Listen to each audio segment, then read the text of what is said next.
welcome to the first podcast. With me today, on my first guest, I've got... SharpDiv, how we doing? I Good. looked at the wrong camera there. Sorry. So you're Hiya. here, I'm here, and then...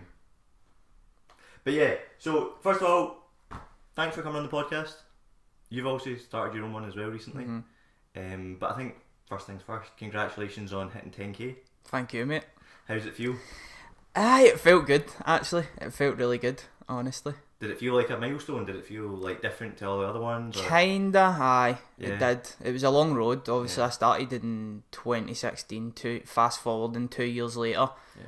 managed to hit the 10,000. It's amazing. So I did. But I think in the lead up to it, it went quite fast because I get like a crazy amount of growth in like a short period of time. Yeah. Do you know what I'm saying? So the first 1,000 took me, I think, 1 year or something like that to hit. Hit it when I was in Paris. That's quite cool. It was pretty cool. And then obviously the next 9,000 took a lot longer. Yeah. of So course. typically how it goes. Nah, of course. So for anyone who hasn't ever watched any of your videos, start from the very, very beginning. Who are you? What do you do? And like, what's your story? So my name's David, right? When I was in high school, I was doing higher English and we were learning about oxymorons. So essentially what an oxymoron is the opposite. The two words mean a difference. And me and my mate were just having a wee bit of a joke in that. And he came up with SharpDiv, intelligent idiot. And it kind of relates to my name and that. So that was like my GTA name, SharpDiv. My online GTA name. And whilst I was in 5th and 6th year, I was really into boxing. I love boxing. I watched a channel on YouTube called IFL TV, which was essentially just lots and lots of interviews with boxers. And I wanted to be a promoter. That's what I wanted to be, because I knew I'd never be a fighter. I'd never be good enough. Like, do you know what I mean? Yeah. Too scared to get in a ring or that. And then I launched a channel with 3 other mates, and it was called For Omnia, right? So it was an absolute flop. We all created like our own channels at the same time. We never even made a video on the thing. Did you not? No. And I got a Canon G7X, so that was my first camera. Since I was 8, I've been going to Rangers games, and I decided, like, what am I going to do for my first video? What am I going to do? So I had my Canon G7X, and all I did was vlog, essentially. Just record what I was doing. Went to the Rangers versus Hibs game in 2015, uploaded it in 2016, January. Aye, exactly. And it got 10,000 views. First video, 10,000 views. 1,000 views within a couple of hours. And I was like, that's pretty cool, man. So for the next 5 or 6 months, I done that. I just recorded that sort of stuff, and I recorded other stuff that I liked, and that's how I started. That's brilliant. Aye.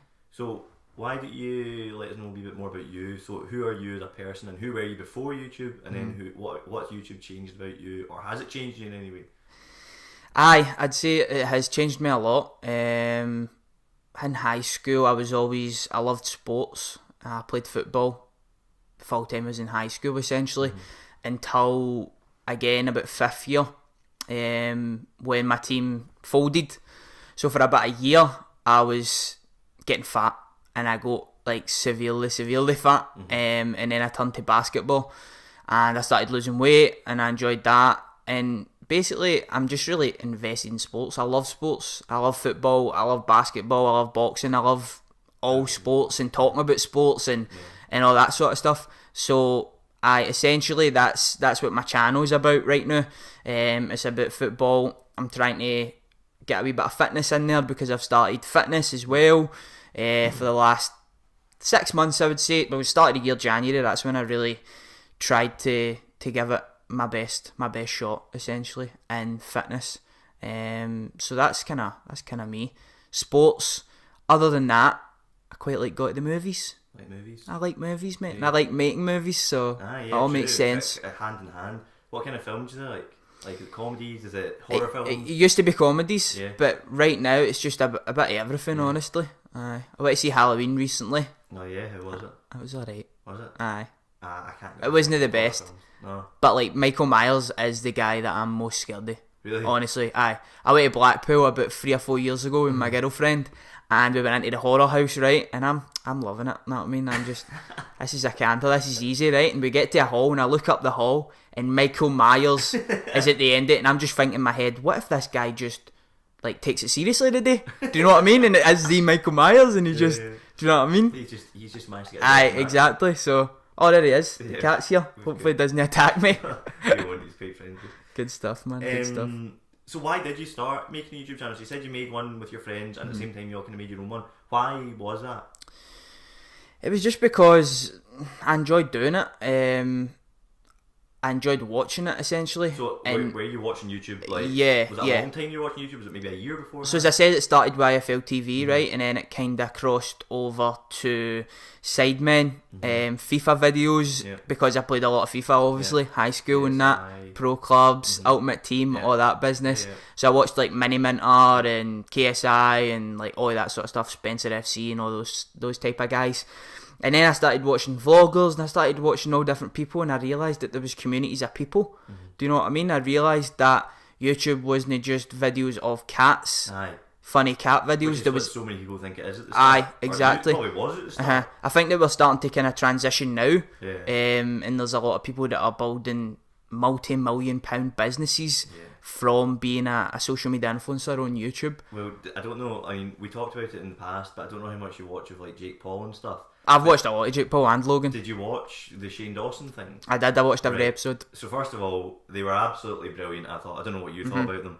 I thought maybe he took a wee bit long getting into it, but did you pay attention to the point where Jake was saying that he lost out on 7-figure brand deals, which isn't unheard of. And I'd heard Syndicate once reference the fact that he lost 6-figure brand deals. So brand deals are, like, they're talking £1 million brand deals. £1 million, yep. Which is mental. All sorts of money. And Roman Atwood actually came out recently. He was another one. He was going to be getting a 7-figure deal when they were negotiating it for months and months, and then he put up a post with a gun in the thumbnail, and they phoned him the next day and says that's it, the deal's off. So that's how quick it can be lost as well. But that's how much money you can potentially earn from YouTube as well. But I think where I am right now, it's important not to think about the money. It's just about enjoying it. I mean, 10,000 in the grand scheme of things, when you compare it to Jake Paul's, to Roman Atwood's, they've got millions and millions of people. But then at the same time, when you think about it, there was 500 people that went to my high school. Times that by 20, and that's the amount of people that are subscribed to the channel. So it is still... Put them all in a room. Exactly. It would need to be a big room. Do you know what I'm saying? Very big room. My school had 2,000, so it's still 5 times the size of my school, and that was a lot of people. Exactly. But yeah, no, so it's mental. So were you watching YouTube from like a young age? Were you like, how old were you? How old do you think you were?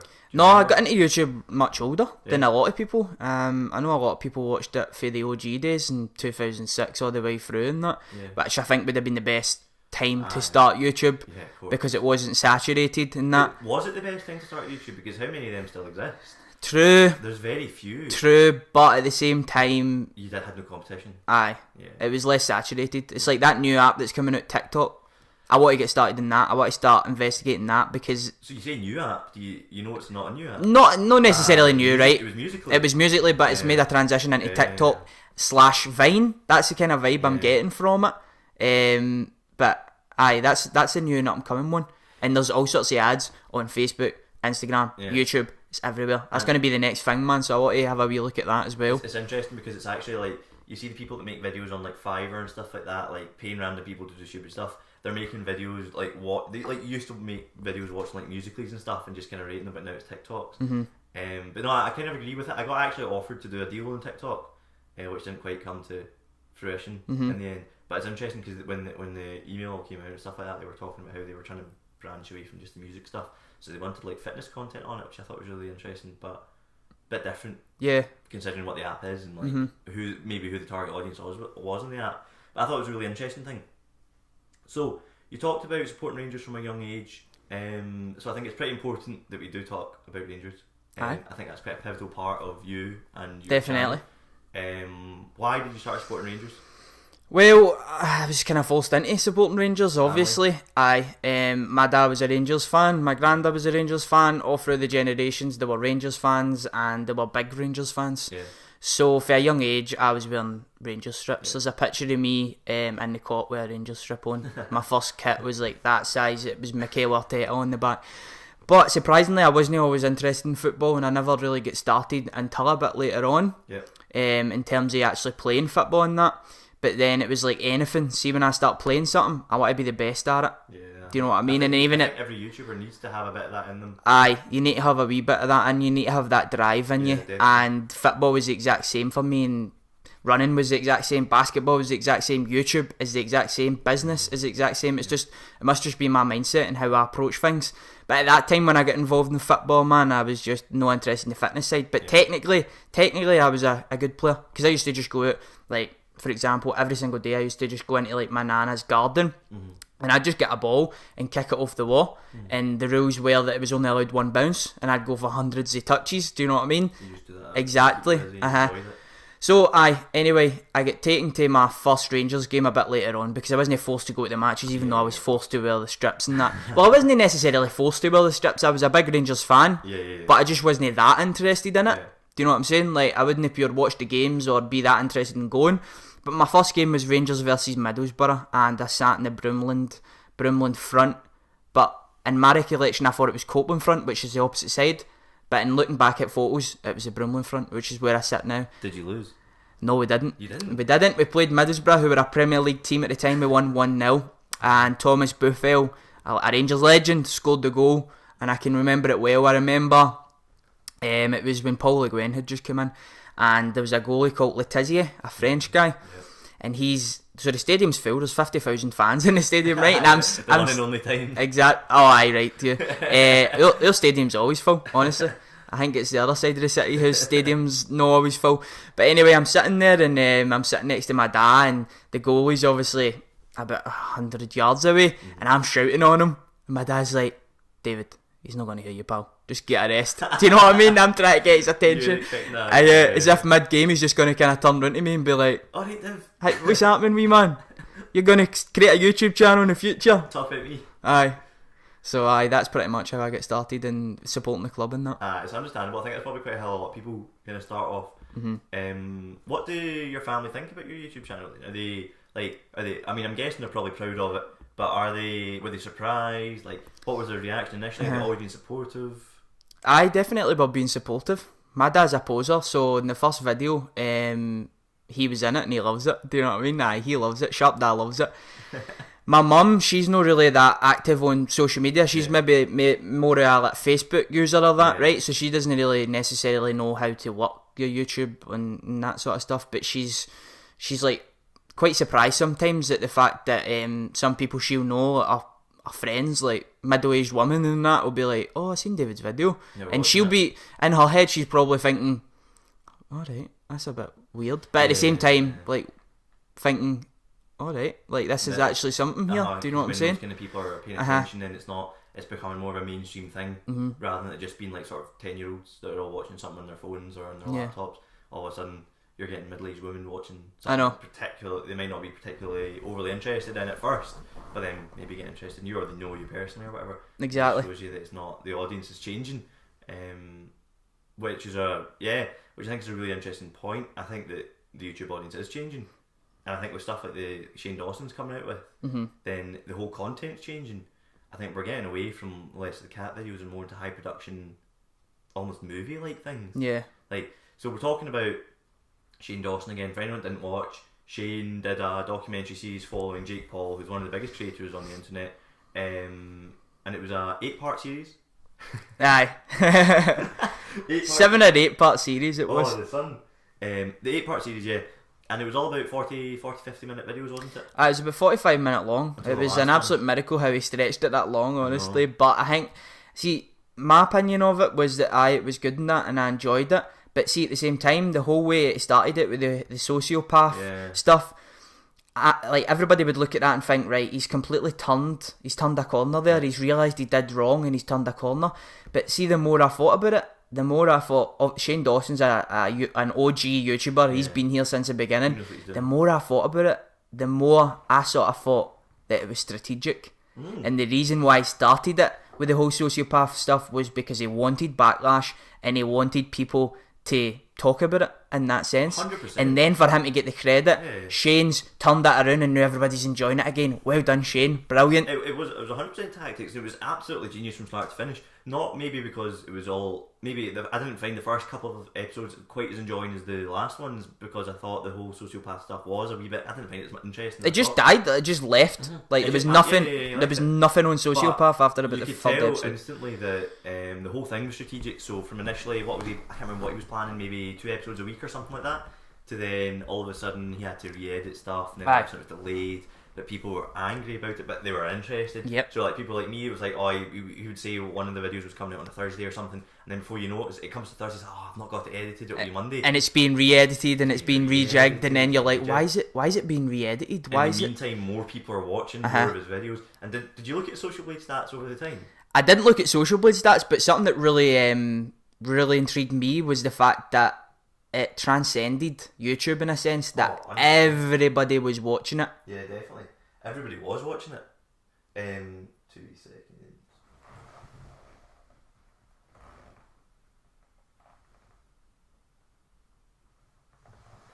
Yeah, so everybody was watching it. And I think more than anything, the stats spoke for themselves. It was something like, I think it was more minutes watched than a lot of big TV shows on their launches.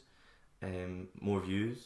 The amount of subscribers he was gaining was absolutely insane. Mm-hmm. And I think he'd made did you watch the Jeffree Star stuff?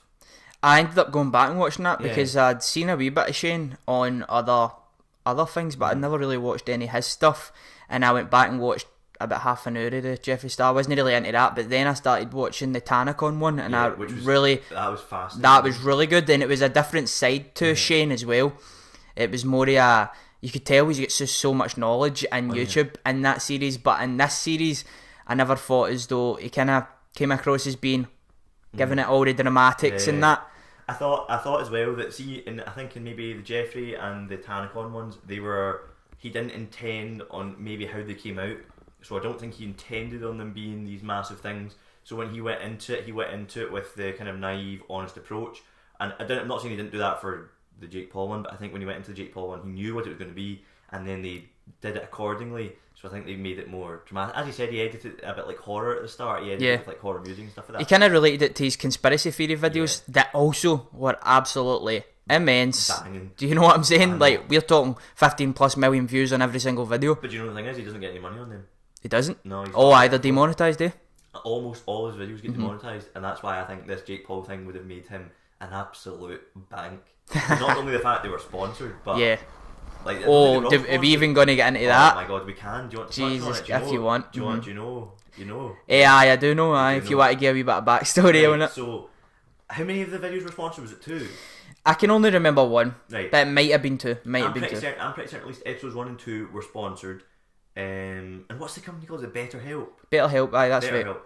So basically, it's a online counselling. Yeah, it's an online counselling website where you put in your details and they're supposed to match you up with what you would assume a qualified counsellor who's going to help you through your problems. Yeah.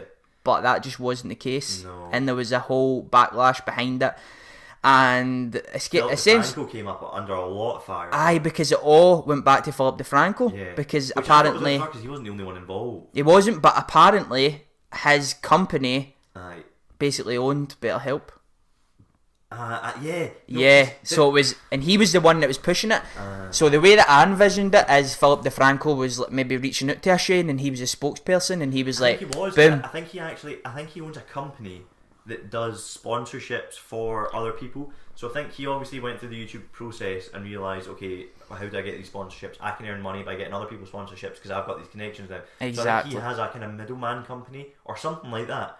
And I think that's maybe because it was him that was doing joining the dots, that it was him that came under fire for it.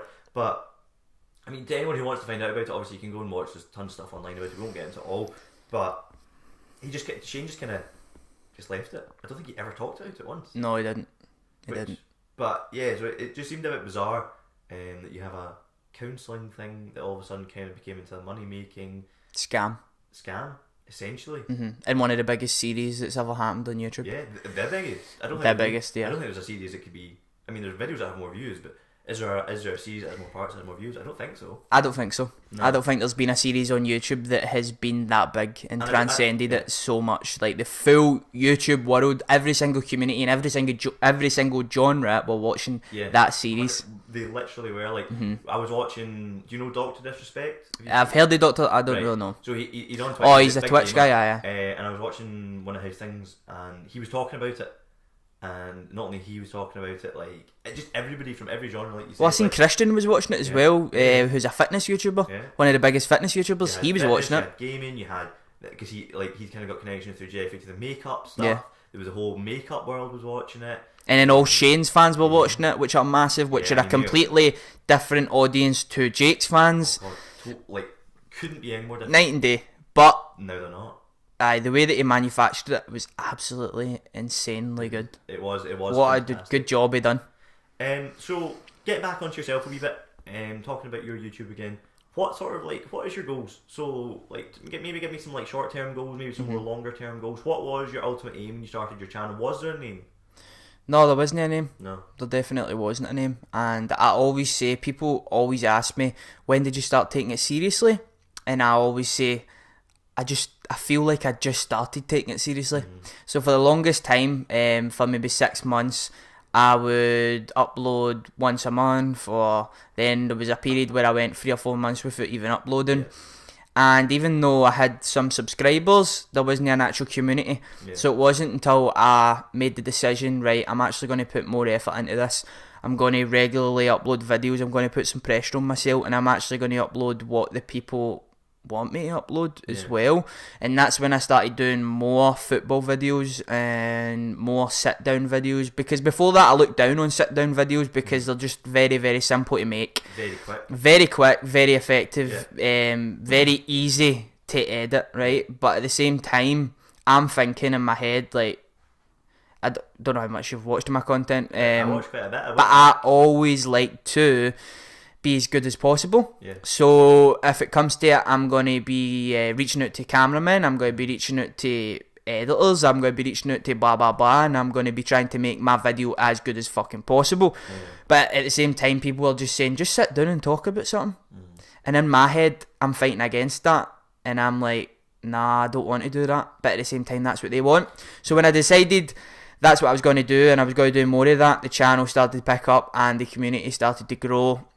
The delinquents or the troops or whatever that they're going to be called, Div's delinquents or the troops, as I start every video with, whatever they're going to be called, they started to engage more. And that's when maybe the likes went up, the views are still varied on each video, which is crazy as well. But that's a whole different ball game. But the overall aim of the channel now for me is just to create stuff that gives value to the person watching the video.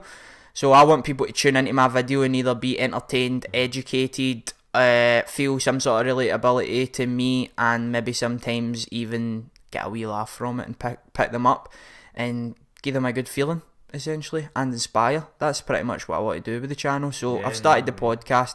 Hopefully more people can relate to me, get to know me, and learn something from interesting people. That's, from a selfish point of view, the podcast is me speaking to interesting people and gaining from them. I think it's like just in life in general and getting to know their story and that. But from an unselfish point of view, the people watching are also learning and being entertained or that. That's the overall goal with that.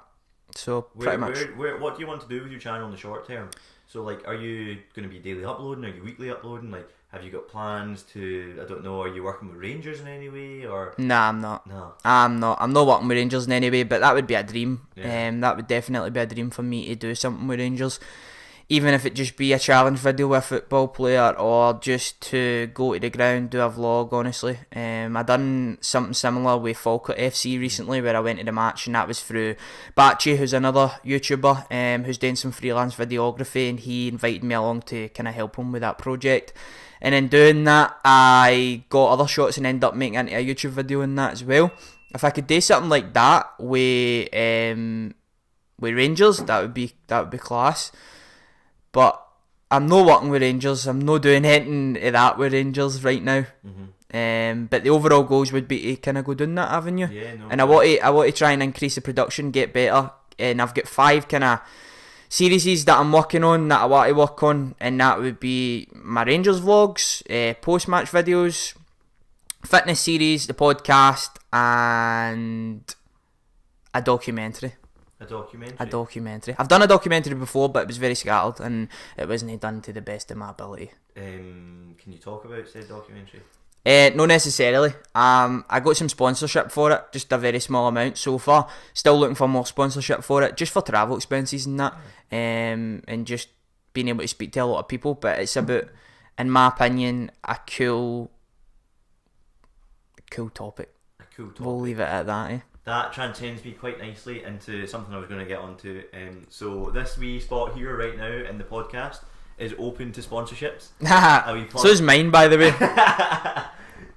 So yeah, any companies that are wanting a wee slot here to advertise any products or services, get in touch with me. My email's always in the description. Hopefully we'll be having some sponsorships in the middle of the podcast fairly soon. But I think documentary is really interesting. It's something I want to do at some point as well. I think the more you get into sort of filmmaking, you can appreciate how other people have made like films, and you look back at things. And I think as well you get interested in the storytelling aspect of things. And I don't know if that's what it is for you, but that's certainly what it is for me, that I find really interesting and potentially would like to make some sort of documentary in the future. But transcending on nicely again, let's talk about Scotland. So I take it your documentary might be based in Scotland? That is, aye. Yeah, so we'll talk about Scotland a wee bit. It's based on a topic in Scotland, yeah. Yeah, right. So what do you think about Scotland and the whole sort of social media stigma and how it's changing? So like for me personally, I've always seen a massive stigma around it, especially in Glasgow and especially in Scotland. If the minute you go into London, nobody bats an eyelid at you holding a camera and shoving it in your face and talking and whatnot. Here it's a massive thing. Everyone stares, like laughs, like jokes, like talking to me. Oh, blah, blah, blah.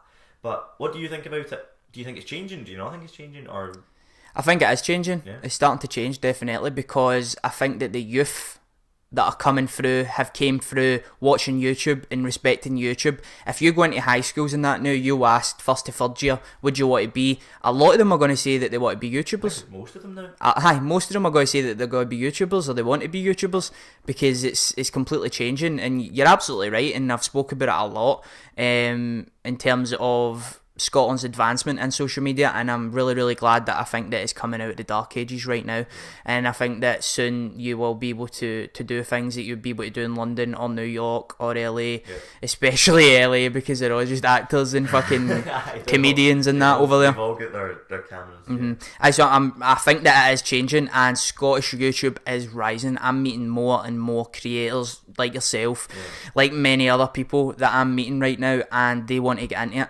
Young people as well, they want to start YouTube and they want to make it a career, but everybody starts, I think, because they watch YouTube and they enjoy it.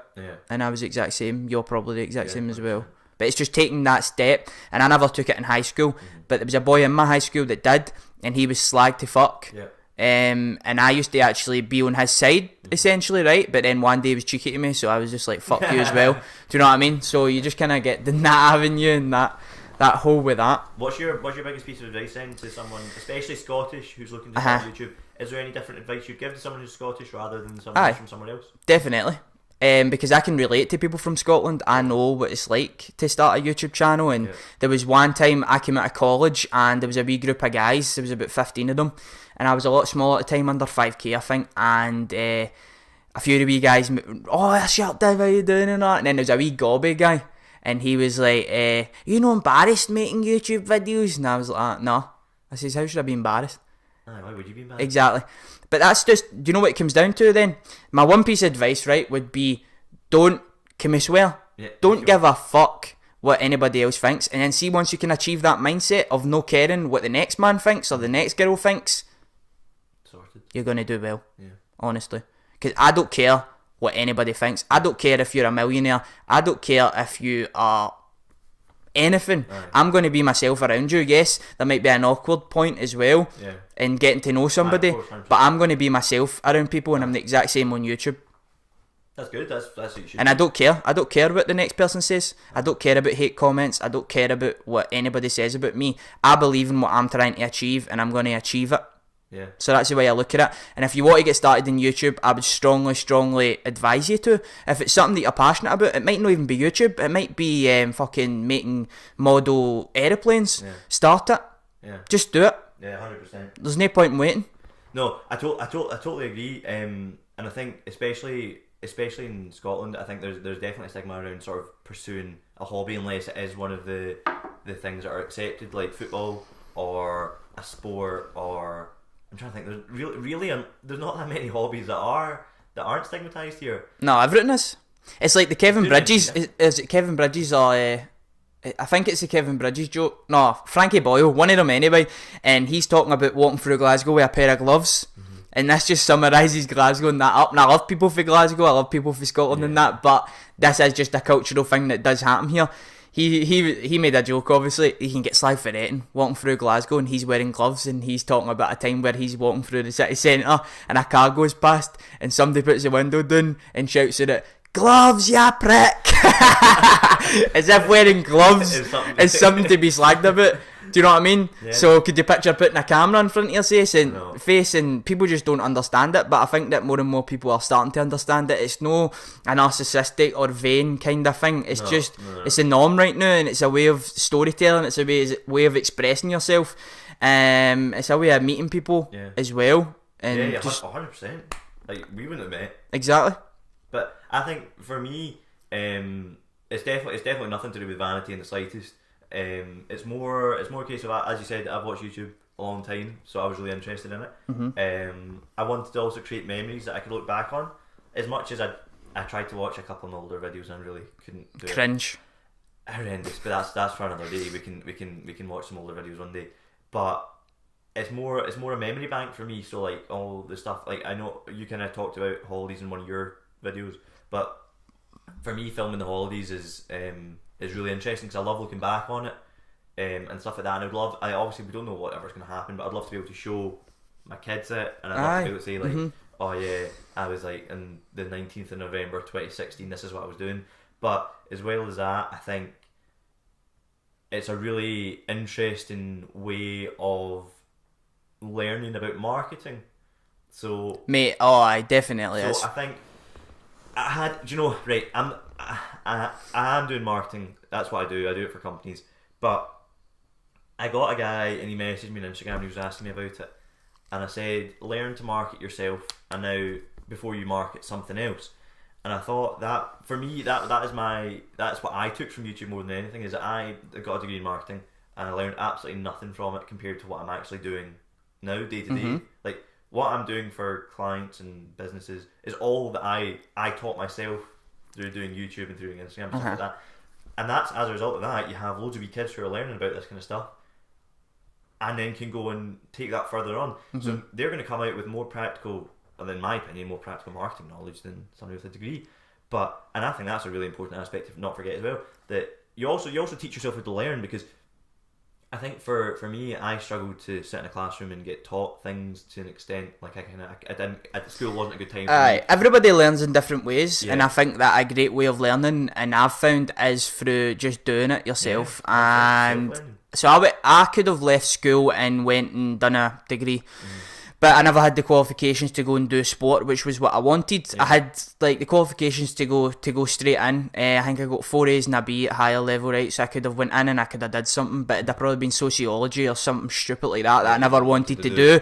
And I never wanted to waste my time in it. So I says, like, what do? I'll take a step back. I'll go to college. I'll do sports for 2 years, which is what I done. And in doing that, I fell in love with filmmaking and video and that sort of stuff. So by the end of the 2 years, I could have again went to uni and I could have done sports coaching and development and became a sports development officer and all that sort of stuff.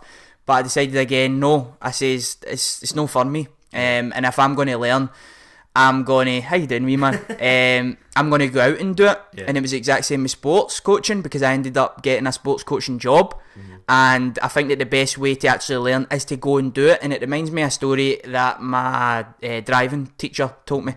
And it was, he says to me, David, you won't learn to drive until you pass your test and start driving. 100%. All you need to do is pass the test, essentially.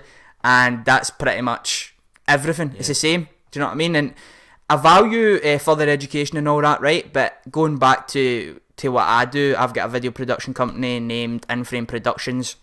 And on a few occasions, we've worked with people that went through film school. So they went through film school for 4 years and they don't have a fucking clue. Really? They do not have a clue.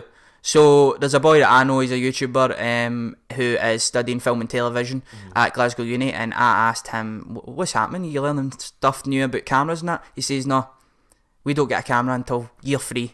So what do they do? Exactly. They write about it. So they know everything about a camera, they know the specs, they know ISO, they know aperture, they know everything about a camera, but they don't have a fucking clue of how to use it in a creative way. Yeah. So I think that's where it's flawed for their education, and I think maybe that's also down to the laissez-faire attitude of the person that is, you know, going and doing a course. Yeah, they'll go and do the course, right, but then see when they get home, they don't want to go and apply it. They don't want to go and apply it. But no, I 100% agree.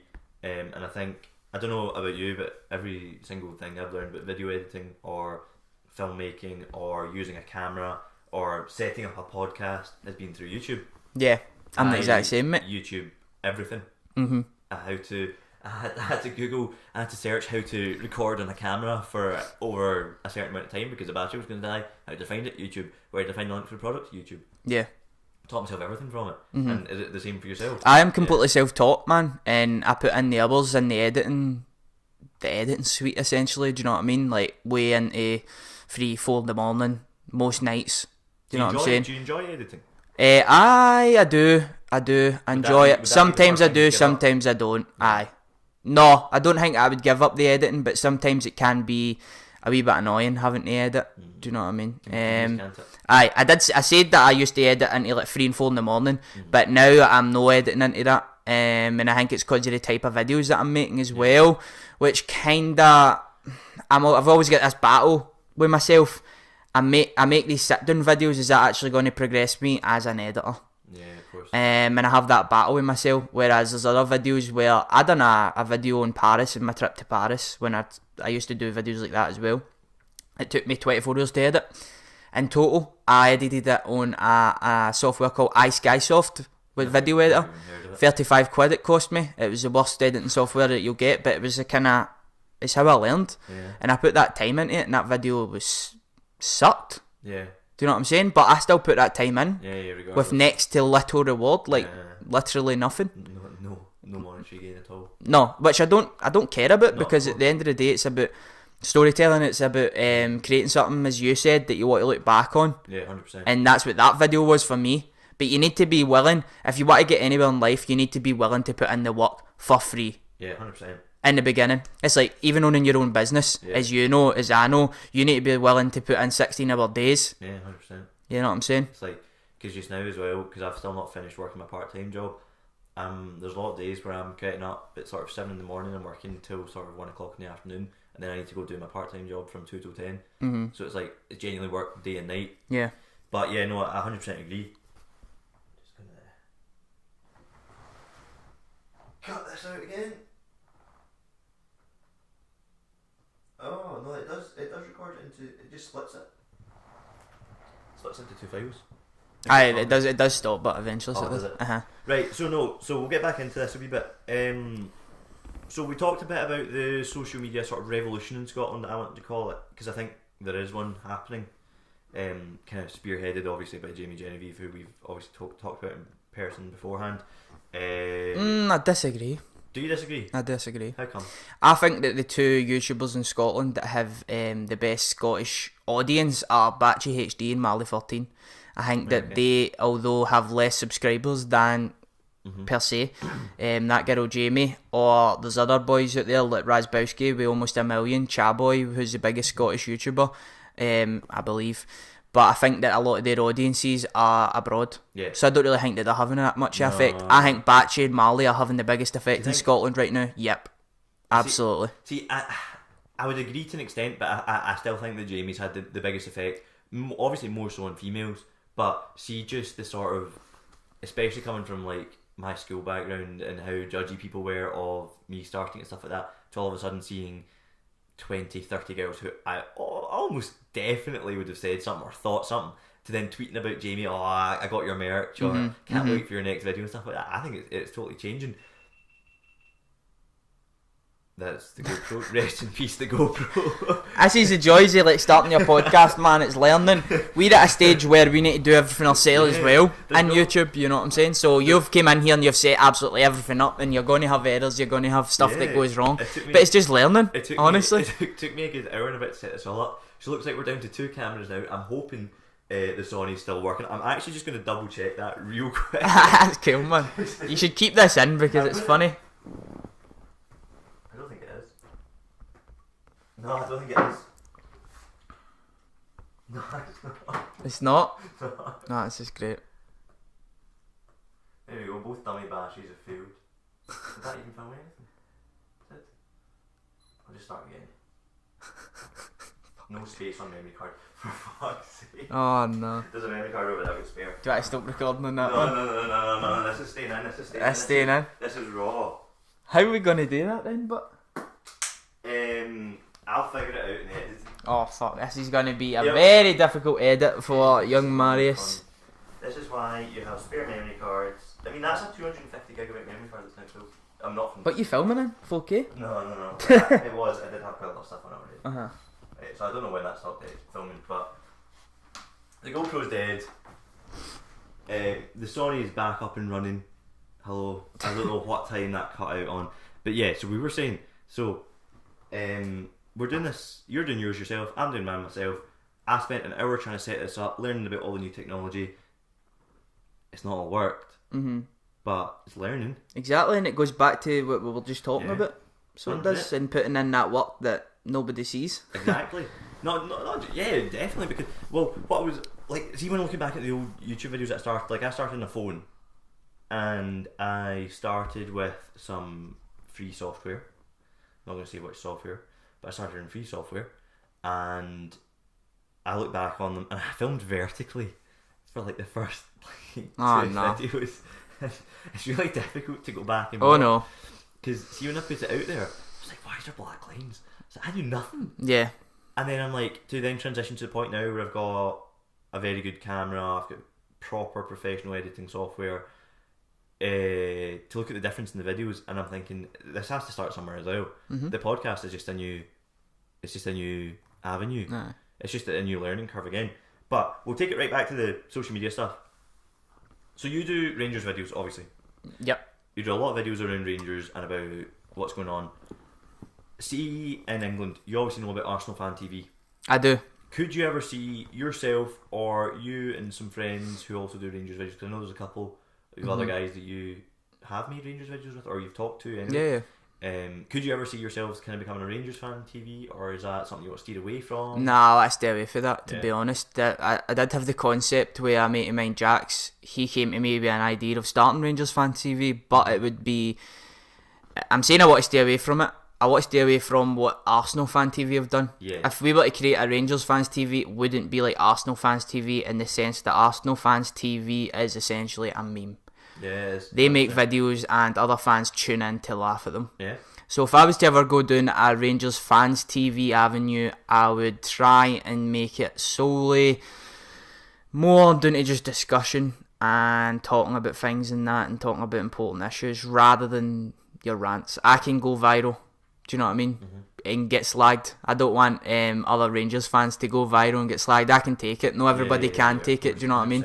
But after a loss, the views obviously go up on a post-match interview, a post-match reaction like mine. I just did one there and it's at 10k right now.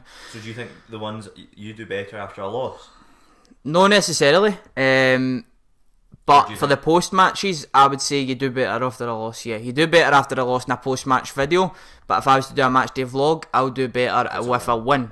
So that's another crazy thing that I kind of want to talk about, and that's I done my most successful ever YouTube video 3 weeks ago now. It was Rangers versus Rapid Vienna. It was a match day vlog. It got 1.5k likes and 35,000 views, which is alright for the size of me. I'm at 10,000 subscribers. It's amazing. And when I kind of thought about it in my head, there was 50,000 fans in that stadium that night, and 35,000 people watched that video. So it's a bit mad, and there was actually engagement there, because I've had views before. I've got a video with over 100k. I've got a few at 70 and 50 and that, but the engagement wasn't there. With this video, there was engagement, and I thought it was something to really build on. So I made another matchday vlog. It was Rangers versus Spartak Moscow, and it's still sitting at under 3k views. And all the tags were the same, thumbnail was the same, title was the same, but the difference was that it was a draw. And I thought that was absolutely staggering. Yeah. Do you know what I mean? That there was no controversy, or there was no overwhelming positive or overwhelming negative. It was just kind of mellow, so there was no exactly. There was no real, that's the unpredictability with YouTube though. Yeah. You can get a video that will bang and you don't know how it banged. It's like when I ended up on the trending creator on the Rise page. But when was that? A month ago now. Seriously? When you're on that sort of homepage and on the actual trending page. So if you went, creator on the Rise. if you went on YouTube and clicked on trending, I was on creator on the Rise for 24 hours. 24 hours. That's how long you're on it. That's quite mental, because most of the channels I see on that have at least sort of 50-60k, and they're kind of on their way to sort of smashing it anyway. So what size were you then? Like 9, 8? No, I was 8.5. 8.5. 8.5, 9. That's a... No, maybe I just hit 9 because I remember my mate saying you're going to hit 10k the night, but it never really transpired that way. Yeah. Did you get much from it? I got about 150 that day. Subscribers? Which I'd What had views on... did you get? Well, so the views went up a wee bit. I'm very interested in all of these YouTube trending pages.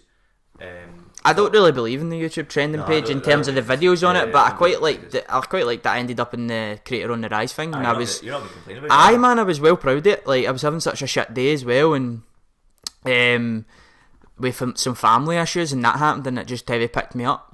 You know, it was crazy. Basically, a boy named Cozy that makes YouTube videos as well messaged me on Twitter, and he was like, "You're on trending." So I was like, "Right, I'm on Twitter, right?" So I go on Twitter trending, and I'm like, "What are you talking about, pal?" And he sends me a screenshot, and I was like messaging my girlfriend, check it. She's like, "You're on it." I was like telling my mates, they're like, "You're on it," and it was crazy. Did YouTube not tell you? Do you not get? I actually did get an email for them. Did you? I got an email from them. It just says basically, like pure well done kind of thing. Like, you're on creating on the Rise, you'll be on it for the next 24 hours. Keep doing what you're doing, that kind of thing. It was one of those generic emails that will be sent out to everybody. It wasn't personalised or that, but it was different from... It's one a day, so it's not as if that's like in the space of a year, that's 300 odd people that are going to be on that out of millions. Well, I don't even think that they do it every day, but that's the thing. Is it not? No, they don't. So if you go on it right now, they're probably not a creator on the Rise on the trending page. So that must be testament then to what the algorithm was bloody liking me that day. See, it's crazy for me as well, because I'm at a stage where I've just hit 10,000 subscribers, but there was a point about 2 months ago where I get 3 out of 4 videos had 20 plus k views with engagement, which is crazy. That is mental. It's more like I've tried to stay away from caring about the subscriber count, because mine has gone through peaks and troughs, and I never quite, obviously it's not anywhere near the size of yours, and I never quite took advantage of the time for it was at its peaks. But what's always interested me more was the algorithm and how people find it, even though you don't have a big channel. That's what's always fascinated me, and that's again coming back to sort of tags and thumbnails and what influences it. Like, I've made crap videos with a banger of a thumbnail, and as a result it's done so much better than amazing videos that I think are personally amazing but terrible thumbnail.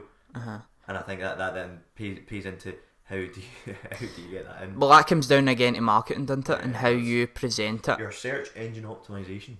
There you go, that's exactly it. And when I was training for the charity match that we done, the Scottish YouTuber charity match for Sam H, as I mentioned him actually earlier, Razbowski, who's a massive Scottish creator, mentioned that he thinks that the main reason why people click on a video is the thumbnail. 100%. 80% of people that kind of click on a video because of the thumbnail. So it's really important. Thumbnails, tags, even keywords in the description, titles, it's all important, which is annoying at the same time as well, because you would, like, ideally 10,000 of my subscribers will watch every single video and I get 10,000 views and 10,000 likes. That would be the absolute pinnacle, but that's just not how it works. And if I check my analytics as well, most of my views tend to come from non-subscribed people, and I think that that's the same for most YouTubers. I was going to say, I think it is. I think mine's something in the region of 80 something, 70 something percent, something like mine's like 60, 70, something like that. It's a high percentage. It's a very high percentage. So you talked about, obviously, when you're on the Creator on the Rise page, you spoke about how it always picks you up and stuff like that. Do you check your analytics a lot? I do. Do you think it's an unhealthy amount? Not right now. No. See, when it's gone good though, you feel good, but then when it's not going as fast, you don't feel as good. But in the grand scheme of things, I went through again. It was like last month when I went through that crazy peak of growth, where in the space of like a week, I went up almost 1,000 subscribers, which was absolutely insane. And that's when the videos were doing really well in that, which they're still doing all right now. But then I dropped back to my goal at the start of the year, I think, was to hit 1,000 views on every video that I upload, and I think I'm kind of at that. If I put out a video that suits, you're a bit over that. Yeah, if I put out a video that suits my target audience, I'll get at least 1,000 views, which again in the grand scheme of things is low. Like, I see if there's somebody watching this right now that's got 50,000, 100,000, a million subscribers, they think that it's low, and it goes back to the Scottish social media revolution. In Scotland, that's kind of alright. Yeah, it's not. It's more than alright. It's big, especially because there'll be such a high percentage of your viewers probably from Scotland. Exactly. Well, that's another thing. So I will get recognised quite a lot. Yeah, which is because if you have 10,000 surprising, people and then let's say even half of them are from Glasgow, that's 5,000. That's 5k straight away. He's just kicking about Glasgow, kicking about. How you doing? But yeah, do you not think it's a bit mental that, like, because I've seen a lot of big YouTubers talk about how you get into a habit of checking your analytics, and how you get into the habit of like fascinated by the numbers on Social Blade, like on Social Blade day in day out. Do you think you could get into quite a negative spiral with it? Because I've seen a lot of people say that they just need to like upload a video and walk away from it now, because if they're constantly checking views and constantly stuff like that, it's like a mental roller coaster. And then I think I can totally see why, and how obviously the annoying thing about it is, obviously if you put a lot of time and effort into a video, you want it to do well. When it doesn't do well, of course you're going to be a bit sad, annoyed, pissed off, whatever. But I think it's difficult, isn't it, to get away from just literally uploading it and walking away. That is, and not worrying about, has it done well, have I shared it on this, have I done the tags right, it's only got whatever, I don't know how many views your videos get in the first hour exactly, but it's only got this, it usually gets double that in the first hour, like what have I done wrong? Like, do you think that's potentially quite difficult to get away from, or are you not struggling with it? Currently I would say I'm not really struggling with it, but in the past maybe I have get hooked on it too much, because then you start comparing yourself to other channels, channels maybe a similar size to you, and you're like, oh, they're getting that many views and they're getting that many subscribers, why am I not getting that? Am I not good enough? And self-doubt, I should just give up, I should just do something else, that sort of thing. But at the point I'm at right now, I don't think that I'm that hooked up on it, but at the same time I might be lying to myself a bit, because it's a dopium, like whatever it is that you're chasing, and it's the exact same in anything really. Like if you think about creating I don't know, making t-shirts, do you know what I mean, and you spend $5,000 making t-shirts, and then you go to a market and you only make £500, you're going to feel down. So I think it is human nature, if you put a lot of effort into something, to feel down if it doesn't do that well. But at the same time, it's all about your mindset and how you come back from that. You don't let it get you down, and you try and push forward and learn from it and self-evaluate. And it's like that interlinks with sports as well. If you're a football player and you go have a bad game, you shouldn't feel sorry for yourself. You should watch the tape back and you should go on from that and see where you went wrong and try and learn from it. But it's quite crazy as well, in the sense that I might be going up, let's say I'm going up 15 subscribers a day, right? Daily average. And then for a week I'm going up 80 subscribers a day. See, the next week when it starts going down again and it's 30 subscribers a day, even though it is a increase from 3 weeks ago, it still feels like a major decrease, and it is just that emotional rollercoaster, ups and downs. And I think that that's a negative with social media, and maybe there should be a wee bit more education surrounding the potential mental issues that can arise from it. There must be some sort of correlation between how many big YouTubers have had issues. I don't really want to go into too much into this, but there must be some sort of correlation with it, and why and where that all stems from. And it could be just a coincidence. Of course, there's lots of people putting their lives on the internet, so maybe the people who don't put their lives on the internet are never going to find out about. But there must be some sort of correlation, I think. Humankind's also going through an age in which it's doing something that it's never done before. People can communicate with. I could pick up my phone right now and message somebody in Brazil. I'm not gonna, because I don't know him in Brazil, and they'll probably think I'm some crazy man or whatever. But like the way that like humans can communicate right now is at a place in which it's never been, and with social media and the rise, yes, it's absolutely fucking amazing for creating a brand and creating companies, and it gives opportunities to people that may never have had that opportunity. 100%. But at the same time, it's also got its negatives. Oh yeah. So it's just all about education, I think, and we'll learn. Do you think you're glad about how old you are and what age you grew up in? Like, you can tell, obviously, I don't know if they know, but how old are you? I'm 20. Right, so I'm 22. So you're old. No, I feel old. So we grew up. I would say, I think it's fair to say that we grew up just before it became normal for like young kids. Aye, just before, literally just before, on the generation before, I would say. I don't know what this is the same for you, but I'm just generalising. We had MSN, we had Bebo. Did you have MSN and Bebo? Yep. Both? Right, we had MSN and Bebo. BBM? Did you have BBM? I wasn't. You're not a BBM guy? No. BlackBerry guy, no. But we had MSN and Bebo. Ping for my PM. That was a thing in Black. Is that how you grafted? Is that the birds? Aye, man, that's how I got the bird, you know what I'm saying? Shout out to the girlfriend, how you doing? I know you're watching. Big subscriber of yours, Marius. So. Is she? Hi. That's good. I like to hear it. No, so we grew up. I think it's fair to say just before it became sort of regular for everyone to be on social media, and now I think it's. I'm actually personally really glad that I didn't, because if I was like one of those wee 12-year-old kids growing up, or even younger than 12, on Instagram, Facebook, YouTube, being surrounded by that, rather than having that opportunity to grow up first. To grow up to a wee bit first. Aye, mate, and that's then a great get point. Introduced to it. Yeah, I'm just personally pretty glad that. Yeah, because the people at that age are just going to grow up, and that's going to be they're just going to be so engrossed in social media and that. I know. Right, so I've got one last wee point to touch on. So if anyone doesn't know, SharpDiv David has been around for a wee bit on YouTube, a bit longer than me, and at some point in time you did some work with the BBC. I did. And have you actually talked about that much on your YouTube channel? Because I was looking back at the really, videos, no. I couldn't really see too much about it. No, never really. So how did that come about? Because for anyone who's watching, let's say, for instance, outside the UK or whoever doesn't know what the BBC is it stands for British Broadcasting Channel, am I right in saying? Yeah, it does, yeah. So, for instance, if we flick on our TV, the main channel, BBC One, comes up, BBC Two, BBC Three, BBC Four, BBC have everything, they're massive. So how did that come about? Like, did they contact you out the blue, or what happened? Aye, well, they just emailed me. Just emailed you out the blue? Just emailed me, aye. It was BBC The Social. That's who I've done some work for, and BBC Three as well. But BBC The Social, they just emailed me and they were like, do you want to come in for a meeting? I think that at that time they were reaching out to a lot of influencers and people that were on the rise, and I went in for a meeting. They asked me who I was, I asked them who they were, and they not necessarily who exactly.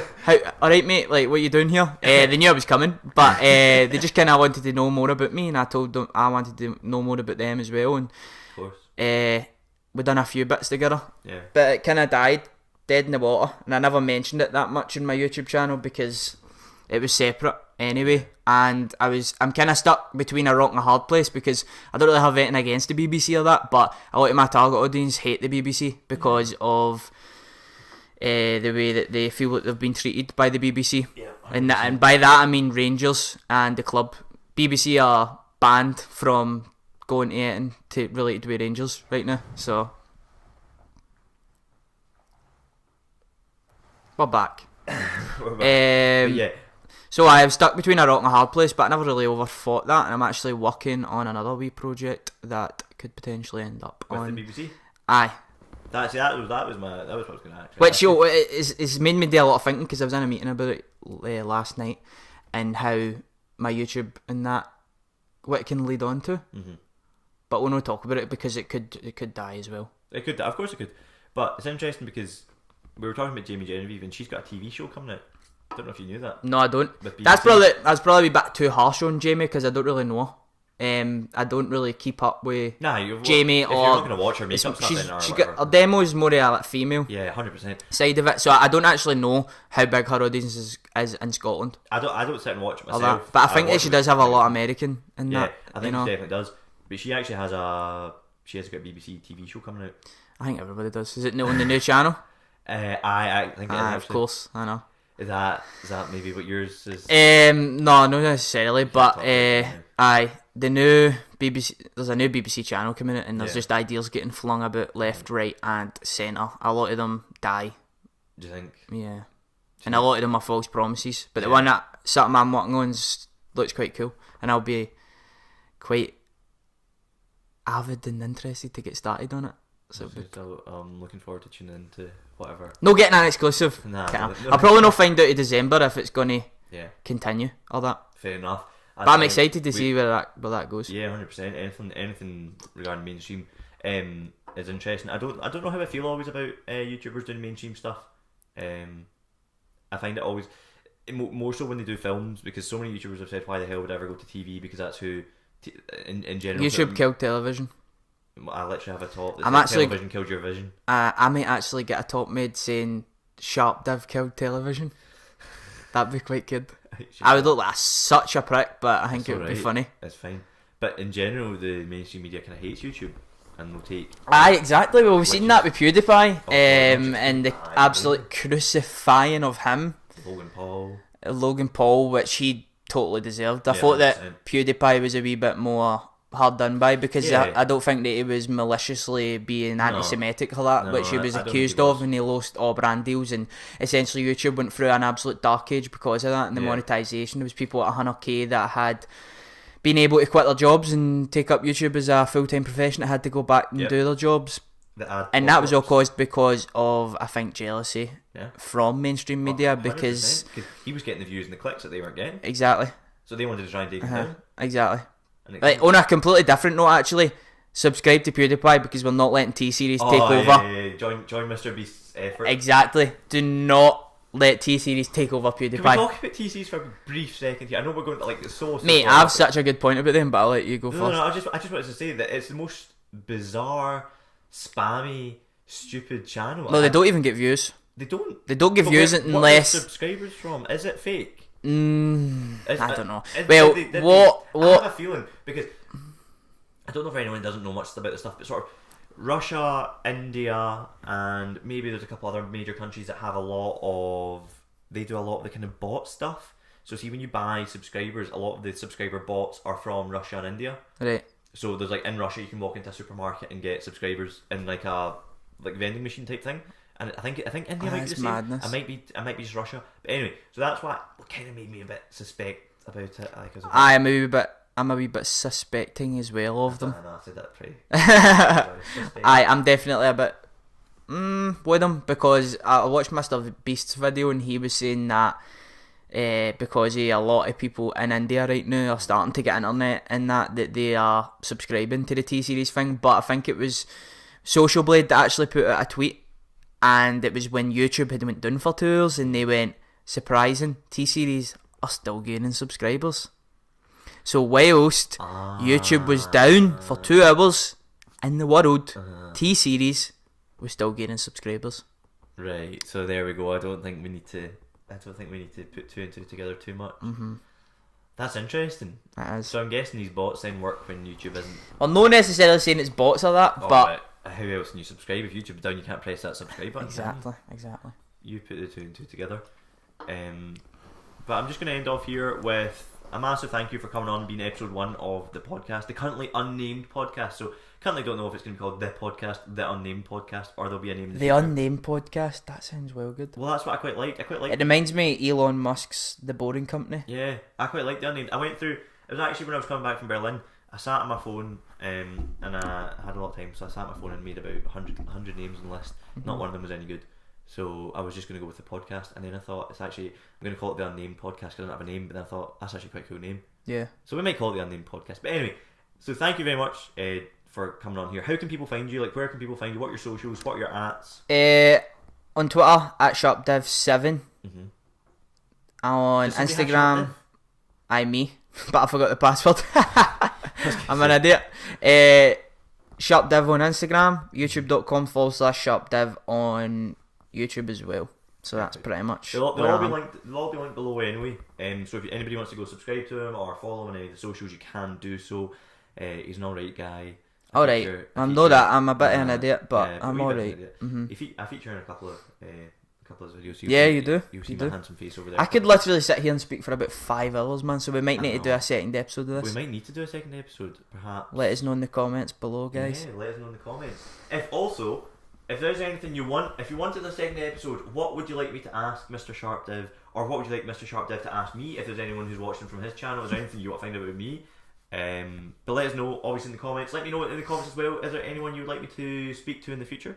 Is there any potential guests you would like me to try and get on? Obviously, my channel is fairly small, so don't be saying Cristiano Ronaldo, because that won't be happening. Not that I think anyone would suggest that, but you know what I mean.